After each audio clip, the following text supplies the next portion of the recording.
Mireu, aquesta és la marca Hitachi, que és la majoria de la gent també la té en la classe, i anem a parlar sobre el tema de com canviar o com netejar el filtre de l'aire, que normalment sempre s'empolsega i l'aparat ens avisa com que hi ha recalfament o que potser el filtre de l'aire està per a canviar. Aleshores, és molt senzill, va a pressió, així hi ha una pestanya que hi ha que tirar cap a fora i una vegada s'extrau, poquet a poquet, rellisca un poquetet, el filtre de l'aire és aquest d'ací. Se lleva, també a pressió, i notareu com de seguida la quantitat de pols que se pot haver acumulat en el filtre. És molt senzill. O l'expulsem a la finestra o peguem un bufit en la cara adversa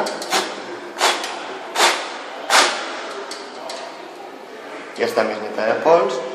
se torna a ubicar una altra vegada dins de la caixa fins que sentim un clic